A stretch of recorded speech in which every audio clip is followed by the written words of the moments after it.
നമ്മൾ കൂടുമ്പോൾ നമുക്ക് ഇമ്പമുണ്ടെന്ന് തോന്നിയോ എന്നാൽ അത് തന്നെയാണ് കേട്ടോ കുടുംബം. ഒരു സംശയം വേണ്ട. അങ്ങനെ ഞങ്ങൾ എല്ലാവരും ഒന്ന് ഒത്തൊരുമിക്കുക കേട്ടോ ഒന്ന്. എന്നാൽ പിന്നെ സദ്യ തന്നെ ഉണ്ടാക്കാമെന്ന് വിചാരിച്ചു. ജീവിതത്തിൽ ഈ ഒത്തൊരുമിക്കൽ മാത്രമേ ഉണ്ടാവുള്ളൂ എന്ന് തിരിച്ചറിഞ്ഞിട്ടുള്ള കുറച്ച് പേരാണ് നമ്മൾ. കാരണം കാലം കഴിയുന്തോറും നമ്മളിൽ നിന്ന് പലരും വിട്ടുപോകണു, പലരും രോഗികളാവണു. സോ ഈ ഒരു സന്തോഷങ്ങൾ മാത്രമേ ഉള്ളൂ നമുക്ക് ഓർത്ത് ചിരിക്കാനുണ്ടാവും. ഇപ്പോൾ ഞാൻ കാണിച്ചുകൊണ്ടിരിക്കുന്ന ഞങ്ങളുടെ വീട്ടിലത്തെ ഡ്യൂട്ടിയാണ്. അതായത് ഈ ഒരു സാമ്പാറും അതുപോലെ പായസവും പൈനാപ്പിൾ പച്ചടിയാണ് കേട്ടോ ഞങ്ങൾ ഉണ്ടാക്കേണ്ടത്.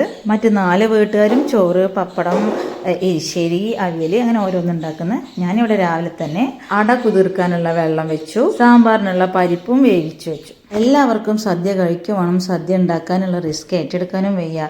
അല്ലെങ്കിൽ റെസ്റ്റോറൻറ്റിൽ പോയി കഴിക്കുന്നത് കുറച്ച് എക്സ്പെൻസീവാന്ന് തോന്നുകയാണെങ്കിൽ ഇങ്ങനെ എല്ലാവരും കൂടി ഒരുമിച്ചൊന്ന് ഉണ്ടാക്കി നോക്കിയാൽ മതി കേട്ടോ. നല്ല അടിപൊളി ഐഡിയയാണ്. എല്ലാം കൂടി ഉണ്ടാക്കി ക്ഷീണിക്കുകയില്ല, വീട് മെസ്സിയാവുകയില്ല, കുറേ പണിയെടുത്തു എന്നുള്ള തോന്നലുമില്ല. ഓരോ വീട്ടുകാരും മെമ്പേഴ്സിനനുസരിച്ചിട്ട് ഒരു 3-4 റെസിപ്പി ഉണ്ടാക്കിയാൽ മതി. ഈസി മെത്തേഡായിട്ടോ. ഞങ്ങൾ 10 മണിയായപ്പോഴേക്കും ഞങ്ങളുടെ പച്ചടിയും അതുപോലെ സാമ്പാറും റെഡി ആയിട്ടുണ്ട്. പക്ഷെ പായസം കുറച്ച് ബൾക്കല്ലേ, അത് പാൽ വറ്റിച്ച് ഏകദേശം വന്നപ്പോഴേക്കും അത്യാവശ്യത്തിന് സമയമായിട്ടുണ്ട്.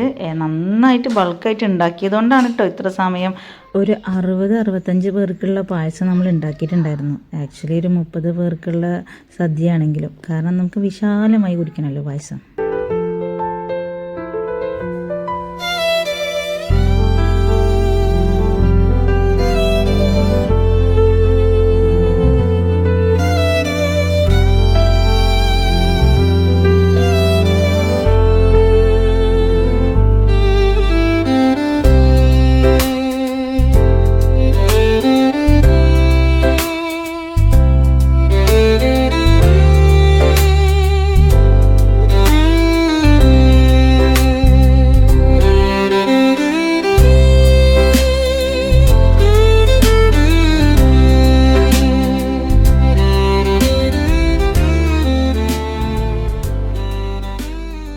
ഞങ്ങളെല്ലാവരും ഒരുമിച്ചിരുന്ന് ഭക്ഷണമൊക്കെ കഴിച്ച് പായസമൊക്കെ നന്നായി കുടിച്ച് പിന്നീട് ഞങ്ങൾ എന്താ ചെയ്തറിയോ, എല്ലാവർക്കും വേണ്ടിയിരുന്നു ഒന്ന് പ്രാർത്ഥിച്ചു.